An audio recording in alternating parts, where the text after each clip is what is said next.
What is up, guys? It is yours truly, and I am coming back at it with some new San Antonio urban legends. That is right. We are talking about something that I've deliberated on really talking about. What am I talking about? Picture it, San Antonio, the 1970s. We had a lot going on. We had like the downtown Hemisphere Park and these rides that were just wild. But I digress. I remember exactly what I was doing when my mother told me this story. And I said, "Really, Mom?" And she was like, "No, really." Picture it. It's 2001, 2002 maybe. I'm in high school. All that's in my world right now is anime, Dragon Ball Z, Daft Punk. That's about it. I'm having breakfast. I'm eating Cheerios, and somehow, some way, I think my little brother mentions dinosaurs. And then my mom says, "Hey, did you know that back in the day, people were seeing a dinosaur? One of your neighbors saw a dinosaur, actually." And I was like, "Excuse me? Like fossils?" She's like, "No, like a pterodactyl type of bird." And I'm like, "Mom." She's like, "No." She's like, "Just keep eating your cereal." And then she told me. She said that this is the 1970s and she's really young, and that her neighbor came over to tell her family that to watch out, not to leave your animals out, not to leave the kids out, because that morning he saw a giant bird. At first he said it was a giant, humongous bird that was sitting on a telephone pole watching for movement, watching for, like almost hunting. And that he saw it because he was coming out to go to work, and he saw this giant shadow that was just humongous, that was moving. And so he kind of backstepped toward his porch, and that the bird just kept looking down, and that it had a very weird shaped head. It wasn't like a round head like a hawk or a condor or an eagle, that it had like a beagle. And you know, he was there to tell the household, like, "Hey, don't let your kids out, don't let animals out, because there's a giant bird." And he's like, it's a dinosaur, it looks like a dinosaur bird. And that she was kind of freaked out, and that she kind of closed the door, and she really didn't know what to say. Like, do I call the cops on a crazy man? And then later that day, or a couple days later, it came out in the news that people were seeing this giant bird. And I was like, wow. Like, now that I think about it, I'm just like, now that I see some of like the clippings and like some of the news coverage on this giant bird sighting, I'm like, wow. But then, like, me getting older, kind of like sharing these stories, right?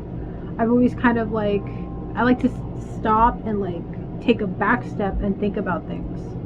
And there was this story that has, I guess it's kind of haunted me. I mean, maybe that's why, I'm not really, kids are not for me, because it's always very stressful. I had a little brother. One time this lady tried to steal my little brother, and it was just very traumatizing. But this, by far, besides actual people, this other story, like, traumatized me, and it kind of connects the dots. And I remember when my mom told me about this story, and I tried to tell her, like, "Hey, remember when you told me about that?" And she's like, "I kind of do, like, but now I kind of have to be like the person that remembers."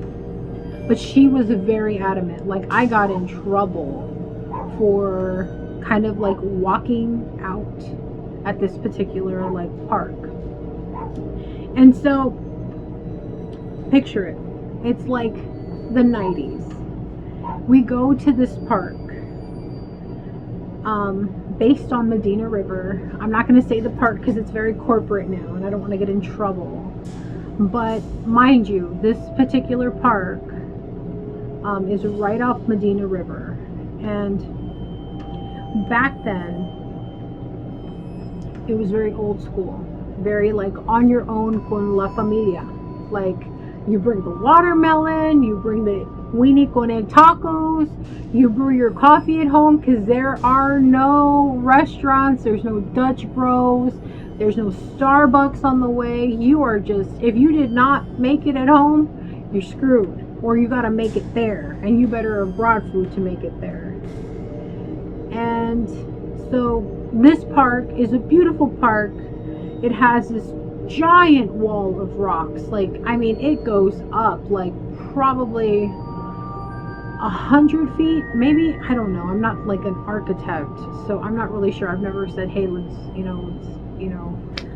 I don't know, measure the wall. I wouldn't know how to do that. It's really, really high. Like, you're looking high, and it probably covers the sun in that direction. And it's just beautiful rocks, like just giant. It's like a giant wall.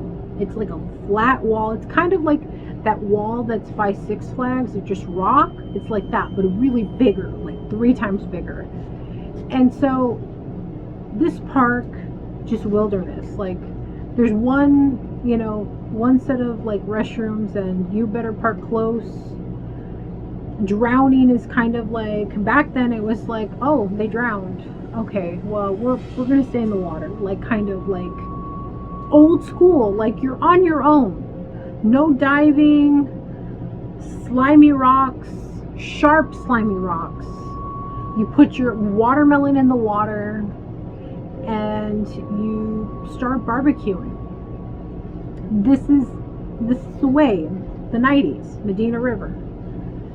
And I remember, we were kind of like eating our tacos and drinking coffee. And, I started just walking towards the water. And my mom screamed at me, you better get over here. And I was like, why?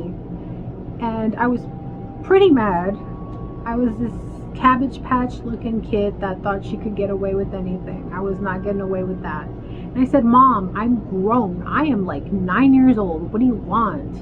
And she's like, no, it is not safe out here. And she's like, I'm going to tell you a story, because she knew I love stories. And she's like, when I was younger, because my family had been going there forever. My dad's side of the family, my mom's especially, like, side of the family, go way back at this park. Like, way back. And she tells me, she goes, the reason why, she's like, you could drown. She's like, but if you were a little baby, you would never leave my side. I don't even think we would be here if you were a little baby. And I was like, well, why? She's like, well, I'm going to tell you the story. She's like, when I was younger here, I was just a teenager. I would fish a lot, with my dad, and that her whole family decided to go. And how they kind of set things up was, they were going to barbecue, they were going to be there all day. They basically were going to fish because they caught a lot of garfish there. It was like a thing. Everybody caught garfish, which, I mean, if you knew garfish were swimming in that water, you would probably rethink about swimming in the water. But, I mean, I don't know. But she's like, we would go garfishing, and, at that point in time, like my grandfather and her brothers would get all the heavy stuff out, right? Because it's early, they want to unload the heavy stuff, and they go fishing. And then my grandmother would just kind of like already start prepping, to help with the barbecue and prep all the food too. And so they were kind of getting that done, and then they would go fish. And so while they're doing that, here comes this like young couple with the baby. And she said that, they were very quick to get on it because old school familia, you better be on top of it. You better be listening to your parents. You better be right on top of it. So they're just working away. And then all of a sudden, like, the couple get down and they start like unpacking and they put the baby down, right? And they were like, well, it's not by the river, so they should be good. And they get back to work. Everybody's kind of like doing their thing. Unloading, this. It sucks. And then all of a sudden, they hear this scream. And the first thing she thinks, my mom, is that, oh my God, is he like hurting her? Is he hurting his wife? Like, because it's a blood curdling scream. It's a woman. And then she starts saying, it took my baby. It took my baby. So a giant bird apparently took the baby that was being unattended by the mother. And it flew off up on the top of the rocks. And there was no way that anybody was going to get it. And all she could do was cry, and all the man could do was hold her. And she's like, that is why I don't leave my kids unattended in the wilderness. She's like, something like that would happen, or a wild dog. She's like, that is why. But it makes sense. The 70s. The 70s. I was like, geez, oh my gosh. That is, now that I had time to reflect and think about it, I'm like, it was probably the same damn bird. Probably ate the baby. I'm telling you, those rocks, they're beautiful, but with that beauty comes a price. Danger.